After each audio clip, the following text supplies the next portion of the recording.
సిటీలో pollution free environment, rapid growth, best connectivity, better living conditions ఉన్న area ఏదంటే first వచ్చే పేరు Rajendra Nagar. IT corridors, international airport, green zone ఈ ఏరియాకి స్పెషల్ అసెట్స్.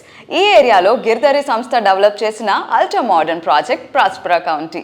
ఓఆర్ఆర్ సమీపంలో ఎయిర్పోర్ట్ కు చేరువలో రాజేంద్ర నగర్ వద్ద ఉన్న largest and lavish triplex villa project Prospera County. 13.75 ఎకరాల సువిశాల విస్తీర్ణంలో ప్రశాంతతకు చిరునామాగా ఉండే ఏరియాలో ప్రాస్పరా కౌంటీ కొలువుదీరింది. Hello sir. Hello.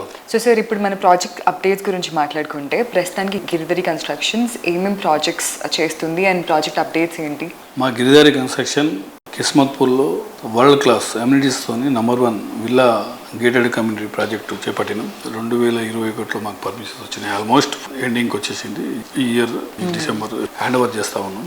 By 40 floors luxury apartment మేము లాంచ్ చేసుకోబోతున్నాం వితిన్ 2-3 monthsలో కిస్మత్పూర్ ఏరియాలో. అదే రకంగా అండ్ షాద్నగర్, జడ్చల్ల, మహబూబ్ నగర్, వికారాబాద్ అండ్ జైరాబాద్లో కూడా ప్రాజెక్టులు ఆల్రెడీ ఆన్గోయింగ్ నడుస్తూ ఉన్నాయి. న్యూ ప్రాజెక్ట్ వచ్చేసి వరంగల్ కొత్త స్టెప్ తీసుకుంటున్నాం. మన్నగూడ దగ్గర ఒక 100 acres ఇప్పుడు లేటెస్ట్ రిసార్ట్తో పాటు 1200 యార్డ్స్లో ఒక 1500 హౌస్ కన్స్ట్రక్షన్ చేసి ఇవ్వాలని కొత్తగా మేము డిజైన్ ప్లాన్ చేసుకుంటా ఉన్నాం.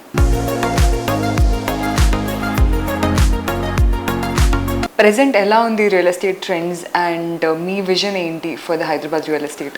వాస్తవానికి 9-10 సంవత్సరాలు చూసుకుంటే విపరీతమైన ఇన్ఫ్రాస్ట్రక్చర్ డెవలప్ జరుగుతూ ఉంది. హైదరాబాద్ రోడ్స్ కనెక్టివిటీస్ మనకు ఆల్రెడీ ఓఆర్ఆర్ వచ్చేసింది అండ్ RRR కూడా వస్తుంది.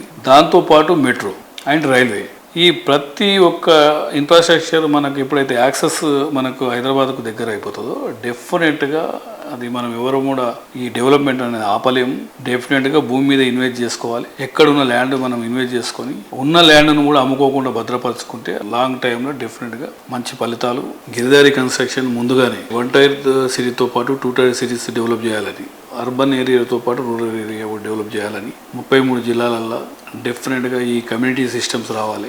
పొల్యూషన్కు దూరంలో ఆక్సిజన్కు దగ్గరలో ఉంచాలి అనేది కొంచెం ఆ లెవెల్ ఆలోచన చేసి గిరిదారి కన్స్ట్రక్షన్ ముందనే స్టెప్ తీసుకొని ప్రతి జిల్లా హెడ్-క్వార్టర్లో గ్రీనరీకి గిరిదారి కన్స్ట్రక్షన్ ఫస్ట్ ప్రయారిటీ ఇస్తాం. ఆక్సిజన్ లెవెల్స్ కానీ వాటర్ కానీ ఆ లెవెల్ ఆలోచన చేసేసి ప్రతి ఒక్క అంటే కస్టమర్కి హ్యాపీగా ఉండేటట్టు మా గిరిదారి కన్స్ట్రక్షన్ ప్రతి ప్రాజెక్టు చేస్తే ఈ కారణం లేకుంటే ఏ ప్రాజెక్టు మేము చేపట్టాం. బై రాష్ట్ర గవర్నమెంట్ కానీ సెంట్రల్ గవర్నమెంట్ కానీ వాళ్ళకు చిన్న విన్నపం ఏంటంటే ఈ ప్రీబీస్ అన్ని వాస్తవానికి ఒక పెన్షన్ ఒకటి తప్ప మొత్తం మిగతా ప్రీబీస్ మొత్తం బంద్ చేసేసి స్మాల్ స్కేల్ ఇండస్ట్రీస్కు వాళ్ళు ఎంకరేజ్ చేసినట్టయితే ప్రతి ఒక్క ఇండస్ట్రీలో ఎంప్లాయ్మెంట్ పెరుగుతుంది. ఎంప్లాయ్మెంట్ పెరిగితే ఆటోమేటిక్గా నీకు స్టేట్ డెవలప్ అవుతుంది. ప్రొడక్షన్ మనకు వచ్చేసి ఎక్స్పోర్ట్స్ అవుతుంటాయి. ఎప్పుడైతే మనం ఎక్స్పోర్ట్ చేస్తామో మన డబ్బు మనకు వస్తుంది. కాబట్టి ఈ లెవెల్లో డెవలప్ అవుతుంది. దీని మీద దృష్టి పెట్టుకుని డెఫినెట్గా స్మాల్ స్కేల్ ఇండస్ట్రీస్ను ఎంకరేజ్ చేసినట్టయితే యూత్కు మనం మంచి 100% వాళ్ళకు ఒక అవకాశం ఇచ్చినట్టు అవుతుంది. కాబట్టి నా చిన్న విన్నపం అది.